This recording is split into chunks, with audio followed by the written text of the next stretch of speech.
there's so many aspects of women's leadership that I think are yet to be plumbed into and looked at. My hope is that we can just keep getting beyond the debate.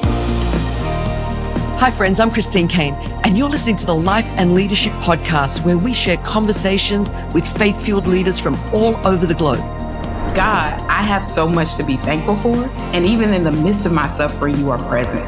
I feel like the next generation are rising and choosing consecration, not deconstruction. I'm an ambassador. I'm representing another kingdom. Now, my prayer is that our time together each week activates you to fulfill your God-given purpose and to follow Jesus wholeheartedly as you lead within your particular sphere of influence. Hi friends, we've got an incredible conversation for you today. But before we dive in, I want to ask you to rate this podcast and to leave a review wherever you listen. Now, this really does help others discover the podcast so that we can see more people growing in their God-given purpose. Now, I've got an awesome guest and a special treat for you today.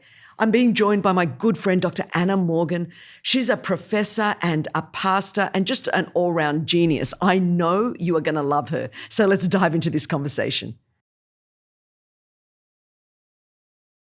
Hey, my East Coast friend. I'm so glad to be talking to you across the country right now. Yeah, man, it's good to be here with you. Thank you for inviting me. Oh, come on, Anna. I'm so pumped that you agreed to do this. And I know our listeners are going to love hearing from you because, we're going to get to it. But when I read Growing Women in Ministry, I was like running laps in my kitchen going, you have just put language to what so many of us are feeling. But before I dive in with all of my excitement now, guys, you got to know Anna's married to a fellow Aussie friend of mine. We were he was in New Zealand and I was in Australia at the time, but we grew up same era of ministry. Yeah. He is one of the funniest human beings on earth. And,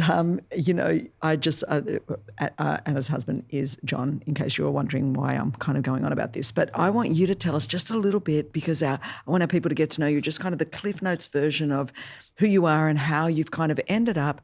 Here you are pastoring in Virginia, which of all places in the world, for a city girl, you're now on that side of the country in the suburbs. Tell us how it ended up, because I'm sure when you were 18, you thought this is going to be my career path and this is exactly how I'm going to get there. So let's do that. Oh, yeah, absolutely. I grew up in church and probably felt a call to serve God with my life in church ministry from a teenager, really. But I thought probably what that was going to look like was marrying a pastor. It was like you play the piano and you marry a pastor, and that's what you do if you're a woman. So I learned to play the piano and that's married hilarious. A pastor. I know, it is. Married a youth pastor. He was actually very, very dynamic. His name was Rich, and really talented young guy. And we moved from Seattle to Chicago, and then we were in ministry for 2 years, going great under the Muncie's ministry there. And we were 2 years in, and my husband was killed in a car accident. And it just, my life just came to a grinding halt. Everything I thought my life was going to be at that point was definitely pretty much over with. Every dream that I had centered around that man.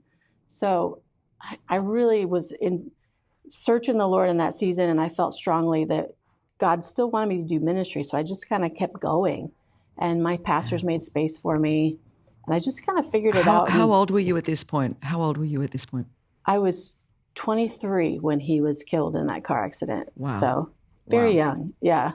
Yeah. And so I became a worship pastor. My pastors made space for me in that season, and it was like all of a sudden, I'd leaned on my husband to make all the hard calls, have all the big decisions, all of those kinds of things. And now it was like, it's just me. There's nobody else to do that. And I think through that season, God really started to unfold a gift of leadership in my life. And so over the next, 10 years, I found myself on our executive leadership team at our very large church in Chicago. And I wound up planting a church with Pastor Kent and Allie Muncie City Church Chicago in those days, and got married to John along the way. Actually met you. I think the first conversation I had with you was like in Seattle, probably 20 years ago. And you were like, you know who you're marrying, don't you? Are you sure? Are you really sure about this? He is insane. Yeah, love him to pieces, but yes, he's insane. Yes, yeah, a lot of fun, but super crazy. Yeah. So anyways, I think when I married John, he really had a respect for what I had been through and how I carried it, and just for the ministry that I'd been in. So when we came together in ministry, it was really a partnership. But we were in two separate lanes of ministry. So he was doing a lot of traveling ministry and preaching, coaching leaders around the world, doing youth ministry stuff. And I was an executive pastor for Kent and Allie Muncie in their church. And we'd always thought, man, it'd be great if someday we could figure out a way to just synergize our ministry and do something together, build something together. So it was during the pandemic, it was a crazy series of events, wound up opening the door for the 75-year-old Assemblies of God Church in metropolitan DC. And it's been 3 years, actually last week, it was 3 years ago. We got voted in as pastors here, and it's been a crazy ride. I in the midst of all of that, I wound up going back to school, and I really felt burdened to study how it is that women are formed for ministry leadership, because my journey felt so different from so many others. And so kind of in the middle of that, I have one foot in academia with Ascent College and with Fuller Seminary, and then one foot in local church ministry, pastoring alongside my husband, John, here at Word of Life. And it's really been an amazing 3 years. It really has gone. I'm so grateful for how far God's brought us as a church and what he's doing, and just being able to be a part of what God's doing it's incredibly joyful for us in this season. Yeah. Which I love. Now, are you finding, kind of doing what you're doing in the trenches, when you wrote Growing Women in Ministry, like, I'm just interested, why did you even think, okay, this is a subject that I want to cover. I want to research this. I want to, because you would have a very small section, or there would be aspects of the church that go, why would you want to grow women in ministry? Don't you know you can't? Haven't you read your Bible?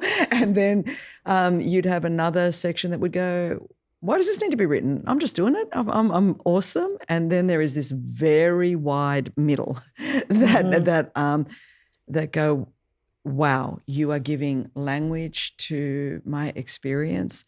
So I want to know a little bit about what made you decide to do a deep dive specifically here. Yeah, I think some of it comes back to when I was a young woman doing ministry in my 20s. I was in this very large environment, and I was navigating things as a young woman that just didn't seem like anyone else was dealing with who was on my team. Most of them were men who were leading at that kind of capacity. And I remember at the time, my pastor, Kent, he was like, you really should connect with other people who are doing what you're doing outside this church. And I was like, okay, that sounds great. Yep. So I ran into some problem in worship ministry, and I reached out to one of the high profile worship leaders who was leading in a very big, successful environment. I was like, hey, can I talk to you about this thing? Love to pick your brain about how to go about solving this issue. So I got an email back from the assistant of this male worship leader, and she basically said, hey, he doesn't take meetings or conversations with women, but here is a great resource, a book that you could read about the subject. And it was like, okay, so I don't know how to get beyond that, right?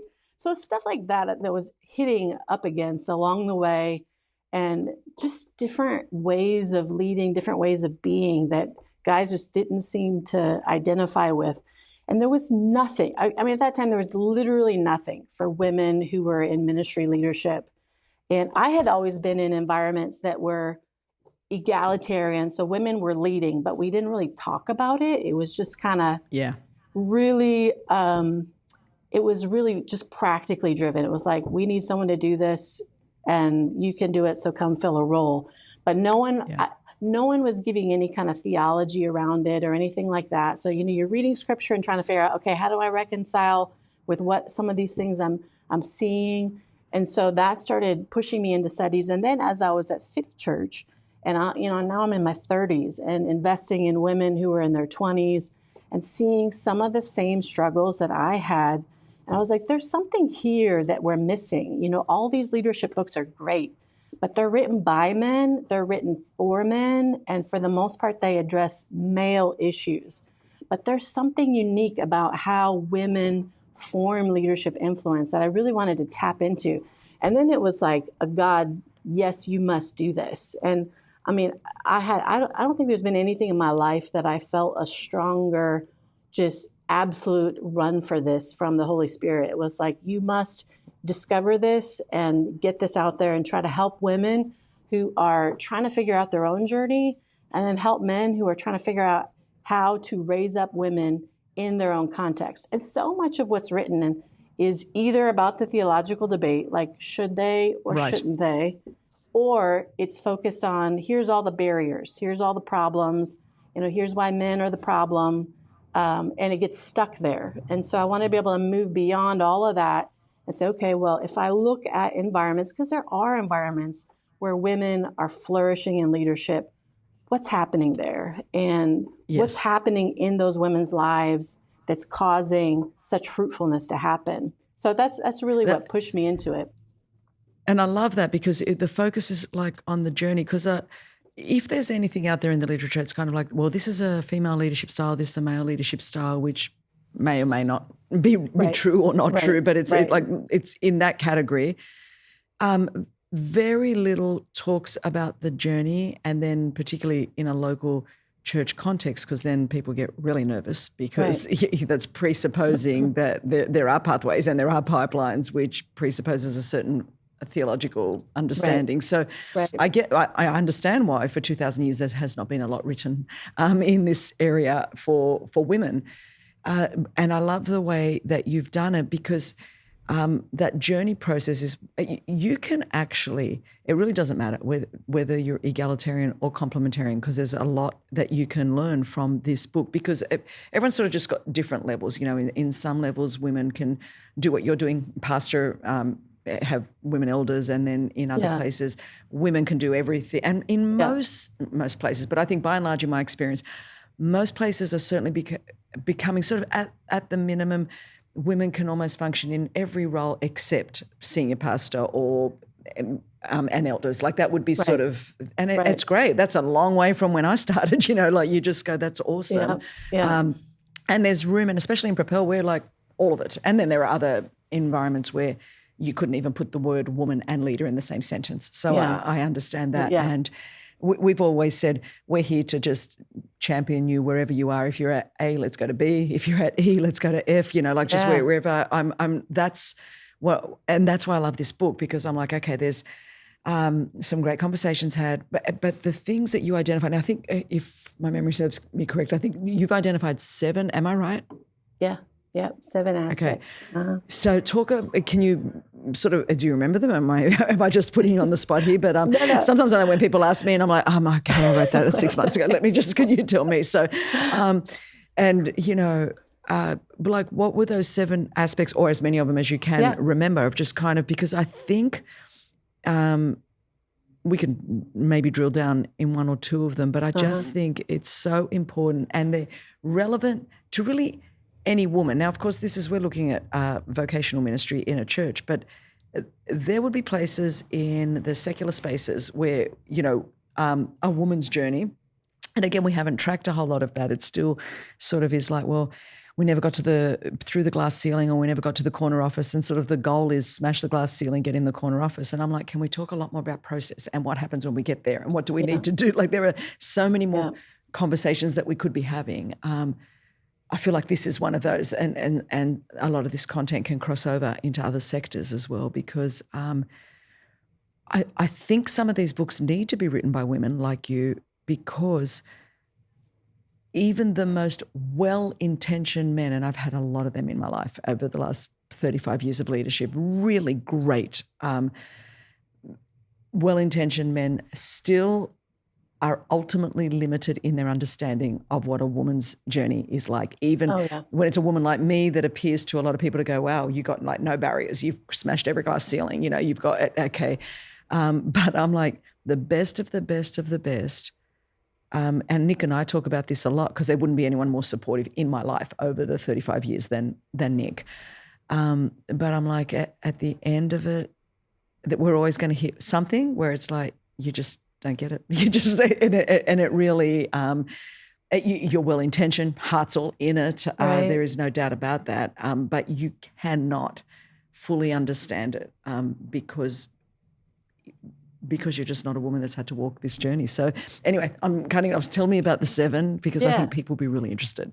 Yeah, absolutely. So it all starts with this premise that we don't form leaders, God forms leaders for Christian ministry in particular. God sets all kinds of things in place, and then we respond to what God is doing in our lives, and that forms us spiritually. It forms us as leaders. So God is forming us in multiple ways. So the first 3 would be inward processes, ways that God's shaping us, aspects of that development.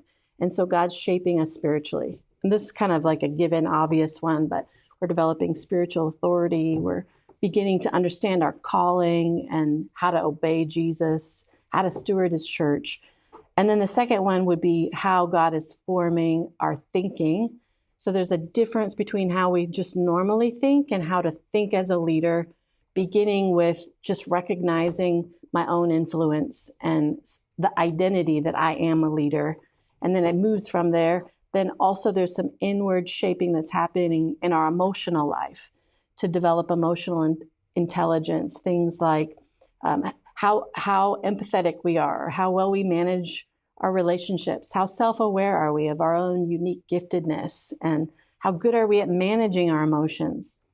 And then there is the second 2, which would be number 4 and 5, are external things that are shaping us. So one of those would be our home life. And this is very unique for women in particular. So things like if you're married, how supportive is your husband? So what I found is if your husband's not supportive of your leadership as a woman, you really you're not gonna form influence. It's essential. How you get help around your house with home management, childcare, all those kinds of things. That's shaping us as a leader.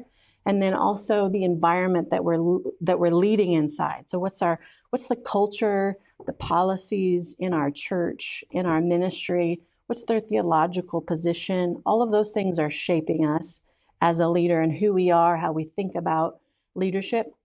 And then all of those things are creating an output of leadership. And that looks like the last 2 processes. One is in the relationships that we're forming, and those are really 360 degrees. So mentors, coaches, sponsors that are investing in us, and then the peers that we're leading alongside, and then the people that we're investing in. Who are we raising up as that next generation of leaders coming up alongside us? And then all of those dynamics work through communication. So leaders have to have some really specific types of communication skills, from being able to navigate the hard interpersonal conversations to hold people accountable, to the public speaking aspect. And in particular, preaching, teaching, be able to lead a room, being able to have a voice at a table, a large table, and discovering our own voices as leaders, what makes us unique. So those are the 7 things. And those were constantly growing. And it's not like we learn one thing and check it off the list. Yeah. It's something that we are continuously being formed in, continuously shaping all through our entire lives. And, God can bring us from one point of leadership influence all the way to far more significant. So where I was when I was 20 was very different from where I'm at now. And God willing, very different from where I'll be when I'm 65. And so all of those things are helping to build the impact that our leadership has, and the breadth and the depth of influence that we have as women leaders. And that's really my goal, is to help women continue to expand the influence for the kingdom of God that they have. Do you think that institutions have a large part to play in this. So if a woman is growing, even in all of these 7 areas, but if, say, within the denomination that she's a part of or the network, there's not a corresponding change, will she fulfill her purpose? At Trevecca Nazarene University, leadership is more than a skill, it's a calling. The School of Leadership and Interdisciplinary Studies offers cutting-edge programs at the bachelor's, master's, and doctoral levels, all designed to prepare you for a career that impacts your world. In any of the leadership degree programs at Trevecca, you'll be guided by experienced faculty as you build expertise that can prepare you for promotions and new career opportunities. You'll get to know a supportive cohort of classmates who understands you and are working towards similar goals. Best of all, you'll take flexible online classes so you can continue working and prioritizing the things in your life that matter most. Academic excellence is at the heart of Trevecca's mission to educate and equip leaders. That dedication has been recognized by Fortune Education, naming Trevecca's Doctor of Education in Leadership the most affordable online doctorate in education 2024. No matter your field, Trevecca's leadership programs equip you to lead with integrity, creativity, and purpose. Visit trevecca.edu/Christine to get started today. Such a great question. It really is. You know, I know there's women that are called to environments where women's leadership is restricted for mostly theological reasons, but they're only going to go so far. And it may be that's not everyone's called to the same thing. Like not everyone's called to be Christine Caine and reach the nations, but we're all called to something. If we're gifted with leadership, we all are stewarding the same Great Commission to make disciples. And so if I'm called to be a children's ministry worker and lead a classroom full of children, I'm probably going to flourish in a complementarian environment just fine. But if I'm called to pastor a church or called to pastor a large church, then the denomination I'm in is going to make a really big difference in how effectively I can steward that calling in my life. And so I really believe that denominations are a significant piece of that. And not just in the issues of ordination, you know, whether or not they'll ordain women for ministry, but I think also in how we create opportunities for women. Because there's some unique things about, you know, different ways that denominations hand out opportunity that can be more or less releasing of women. So you can be really intentional. Hang on, someone's going to ask for a practical example. What would you mean? Yeah. So, for example, in the Salvation Army, this is a denomination that's very hierarchical. So you don't apply for a job; they appoint you to pastor a Salvation Army church. So they can say, "Hey, as a woman, we want you to go be a pastor in this particular church over here. Here's an opportunity." And so they tend to have a lot of women in that kind of a environment. But where I am, I'm part of the Assemblies of God. And so it is a fellowship of churches. It's that are relationally connected. So any individual church can make their own decisions about who they hire and whether they hire women or whether women are eligible for it. And so you're far more reliant on informal networks to build those opportunities. So if I'm a woman and I'm inside a church looking for an opportunity, my church isn't hiring, I'm never going to hear about any opportunities anywhere else if I don't have a network of relationships that I'm connected to. And so how denominations manage that, you know, how well a denomination like the Assemblies of God integrates women into those relational networks makes a huge difference. And how much they influence the churches that are part of their networks to be open to women in leadership, or teaching them how to cultivate pipelines of women in their own churches to fill those leadership roles can make a huge difference in how much women are actually in, despite the values, despite the theological stances and the beautifully written papers, but what boots on the ground actually happens in a local church setting. I think that's the issue.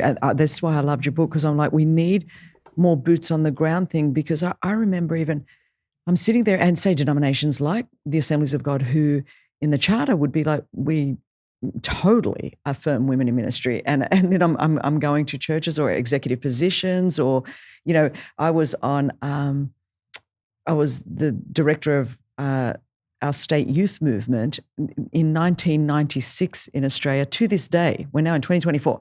I'm still the only woman in the history of the whole movement that's ever held that role, and here we are. I gave up that role in 2002, and it's only been men. Like what I'm saying is that so you can think, and yet I could sit and have dinner with every one of those guys, and they would, no, Christine, we're totally into it. And then I'm like, over 20 years later, after I've handed on, there has not been one woman in the history of the whole country of Australia that could be approached. So you kind of go, maybe we really honestly need to look at our opportunities, because obviously there's some blockages there. And again, it's well-intentioned people that would tell you, no, there's not. No, there's not. They would look you in the eye and you can go, and we go, look at 20 years. I've had 20 years. So it is I think helping to bridge that for people. And I think unless you've been boots on the ground, like we all have been in a local church context, it's hard to really know what that means. I think if you had to pick one of the 7, is there anyone that you think would be it'd be hard to say, because it's like, which child do you love the most? But is there one that you go, man, this one is a deal breaker? That's a great question. They are. I guess I wrote 2 chapters about the relationships in particular. And so probably that's one of the most key ones, the kinds of relationships that we have, but also how we navigate our relationships with our husband in the leadership context is particularly important. I think that's a real deal breaker. And those navigating relationships with men that we're not married to, that's so important, and how well we do that, the types of healthy boundaries. I think in the absence of the conversations, we get really uncomfortable with cross-gendered ministry partnerships that are unmarried. Yeah. And so that can really be a hindrance unintentionally. And, I think most men that I know of in churches like mine really are for women. They want to see women flourish, but they just don't really understand how to make that happen. It's kind of like, well, there's no women leading because no women want to lead. Well, that's probably not true. There's probably more there than we recognize, but there's unique dynamics in those women. And so I think men in particular understanding how to engage those relationships and how to create opportunities and train women becomes so important in what we're trying to accomplish. Very much so. And I think, that whole home dynamic that you were talking about as well, I think you cannot get away from that. Yeah. I'm 58 now, full-time, like sort of public ministry, 35 years across, I have offices in 15 countries around the world. So it's like multiple contexts and across the breadth of the church. And I think wherever I meet women, kind of your situation at home, and I'm not talking just married women, but single women, and the kind of support networks, relational networks, emotional networks that they've established, friendship circles, and then married women. And of course, my husband and I, we have different giftings. I preach and teach, but Nick is the CEO of a very large global ministry, and I have opinions. And so there is, so we've got there's lots of stuff where we're like, we don't cross over and then there is some areas that we do. And it's like, well, how is this going to work, in a pragmatic, practical way?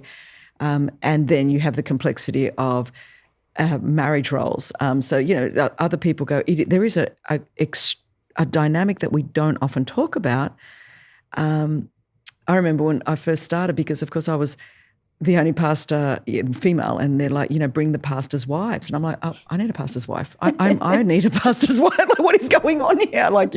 And Nick would just laugh and go, oh, I'll be the pastor's wife, except I'm running a business at the time. It's like I've got a life. And so I just thought, we're going back 35 years. I'm thinking, they're not even realizing what they're saying. They're not even realizing the assumptions that you're making.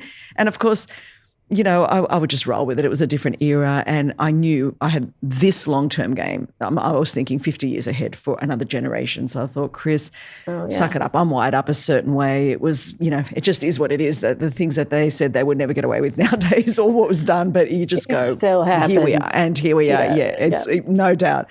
But I thought, okay, if we don't talk about what that dynamic is, because you have marriage, and then, depending, again, there's on the theological spectrum, how whether you have a more hierarchical view of that, mutuality kind of view of that. So that plays into it. Then you have organizational leadership stuff that goes into all of that as well. And so it's got its own, it's not that easy. And then there's also, even when we're talking in the context of women leaders, there's one thing, like, yes, you are, so you and your husband are pastoring. You are married to a pastor. On one side of this equation, are you a pastor's wife? Yes. Are you also co-pastoring? Yes. Yes.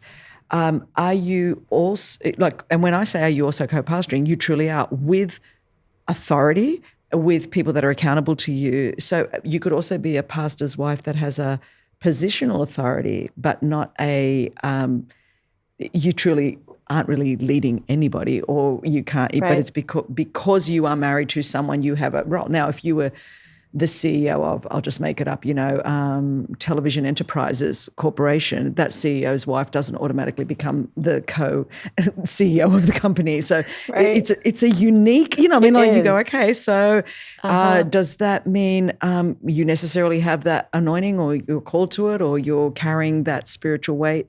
No, there are so many different dynamics that we don't break up. We're just like, half of it is like, okay, she's just a leader, if I can just give her a title, and you may or may not be a leader. So that then causes a lot of frustration to the women that are leaders under you, that actually want to be, grow. So that myself, you've got to write a book about that somewhere, because that is a very, very big issue, I think, we never talk about. And I'm like, okay, that's interesting.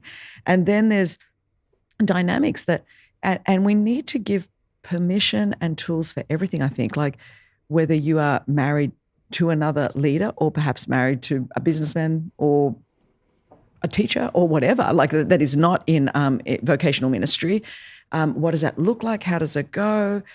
There are still, we have to have this conversation that you've started, and I think we need many more, because there is just not enough out there for girls to go, because even with this, they're going to go, but I don't fit into this box, and this isn't my thing. And we just, if you're a guy, you can go and pick up 50 other books and go, there's my box. Right. We don't have it, because we haven't even thought through, okay, not everyone's a Christine Caine, but not everyone's an Anna Morgan, and there's other pastors' wives that actually that's all they want to. When I say that's all, I'm not in any way being derogatory about this. I'm just saying, but that I want to. I feel that's what I'm called to do. At home. To be yes, that's it, and that's what I want, and I feel called, and I'm being obedient to that.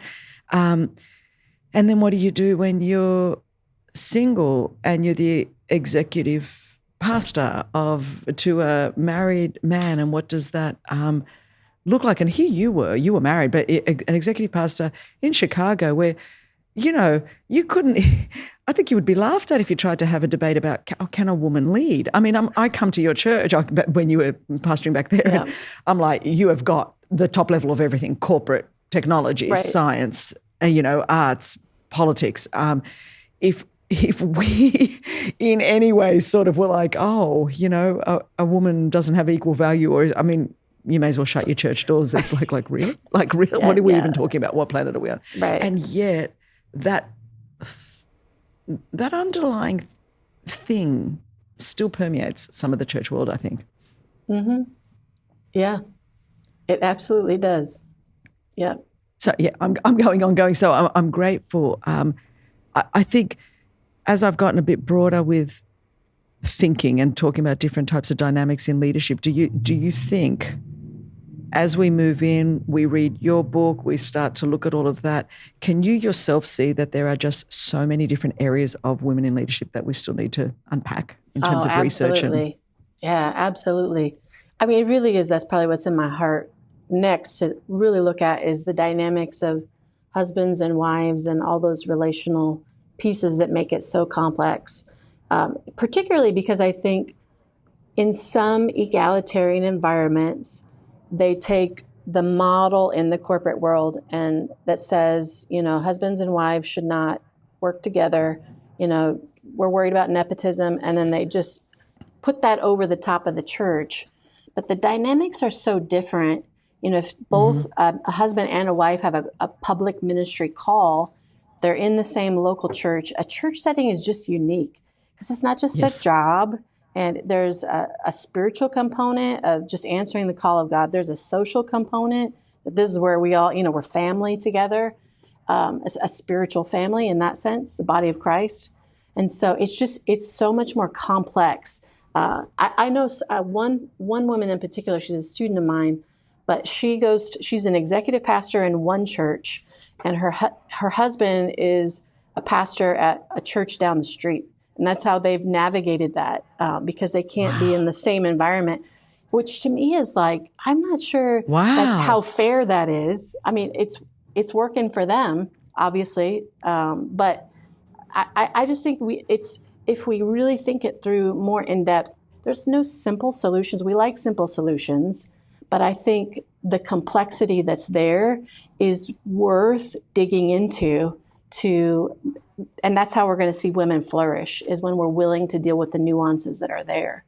And having the patience for that, I think it's so important. There's so many aspects of women's leadership that I think are yet to be plumbed into and looked at. My hope is that we can just keep getting beyond the debate. Everything gets so polarized in our culture today, because even complementarian versus egalitarian or mutualist, that can become so polarized. But really, when you get into it, it's way more of a spectrum, and there's so much, it's just way more complicated than we want to make it, because it's easier to deal with.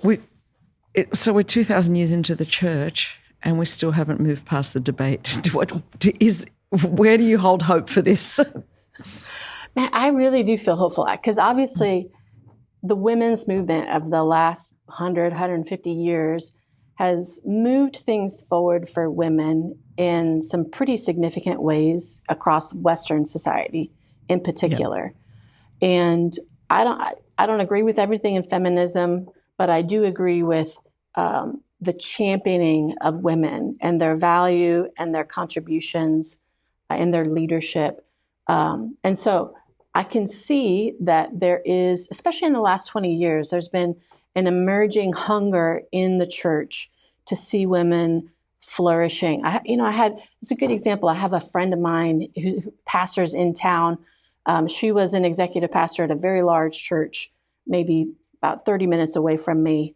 And her church just voted her in as a senior pastor. She's a single woman, and she's now pastoring a church of 2,000 people. And so I'm hearing more and more stories like that, where women are doing what would have been unthinkable 25 years ago in ministry. And I believe that is because the Holy Spirit is guiding this progress, and not just for the sake of justice, because we deserve a chance, but because the Spirit of God does not call people based on gender. Obviously Acts chapter 1, Matthew 29, all those things are not gender-based. We all have a calling to fulfill. And I really believe that as we do, we will see the church here in America and all across the West become that flourishing bride of Christ that we're meant to be. And I just get so excited when I see young women answering the call. And more, I think there's women who are dreaming bigger. They have more role models than they ever have had before, to just think something could be more for me than in my life. So I feel excited about it. I really do. And I want to see it, because even today as we're recording this, I'm just seeing sort of all over the media that in Afghanistan, the law has been implemented where women are full on, covered head to toe, and this is the only way you can come out in public now. And I feel like we've just gone back in, regressed. So you have this reaction. This is what's happening. So we're talking about the West in this sense, but there's so much of the world where it's like, oh my gosh, let's put women back undercover and hidden, and then or so hypersexualize them that you're just like, okay, as if I am nothing more than it's so weird. Like I'm watching both things happen. I'm watching women women go back totally undercover here and then be so out that I was watching something else last night, and, the plane over this big arena is, while they're celebrating everything, is, what is a woman? And I'm like, wow, okay, so we're in 2024. You don't know what a woman is. And over here, we've got them back undercover. And in the church, we're still arguing over what Paul settled in Galatians. There is, neither male nor female. So could we, the church, perhaps be an answer in this hour by helping women to flourish in the way that God ordained it, wherever you are on the spectrum, that we can all, move the ball down the field a little bit, because in real time on planet Earth, we're watching such a confusion about women, period. Well, the question in all of the, what is a woman? I'm like, wow, this is problematic. If I'm 58 years old and you still haven't worked that out, and then you're now covering them up and putting them away as if we're just a commodity to be, and of course I'm with A21. I rescue the victims of human trafficking. So a woman is considered a commodity in so many places to be bought and sold. I'm like, this is no longer optional for us to not go, okay, which is why I'm doing a whole series of these sort of podcasts going, we have to do better. We just have to. And not only that, the Lord has called us to do that. That's so right. I could talk to you forever, but I want to say thank you, because thank you for writing, for really the labor of love it is to do this. And I want to encourage you, please keep going, because we need you to keep doing this, because and also your tone and posture is just so winsome, which I think is beautiful and important. There's been so much hostility and arguing in this conversation, and it hasn't moved the ball down the field. So I'm a great lover of a winsome tone, and I think in the midst of all of this, what we all agree on is that God wants us to flourish. He wants women to flourish and to fulfill their purpose and their destiny. And you got to promise me you're going to write another book really soon. Yes. That's an easy promise. Yeah. Okay. Absolutely. That's awesome. I'm going to hold you to it. All right, Anna. Well, thank you so much for joining me today. Oh, yes, my privilege. Thank you so much for having me. We love you guys. Wow, how rich was that conversation? Now, Anna's details are listed and tagged in the description of this episode so that you can keep up with her and connect further. And to you, our podcast listeners, I love you loads, and I just appreciate you so much. Thank you for joining us on the Life and Leadership Podcast, and I'll see you back here next week. A special thanks to Trevecca Nazarene University's School of Leadership and Interdisciplinary Studies for sponsoring our podcast. Find your calling and advance your career with a degree that brings your future into focus. Learn more at trevecca.edu/Christine. Access more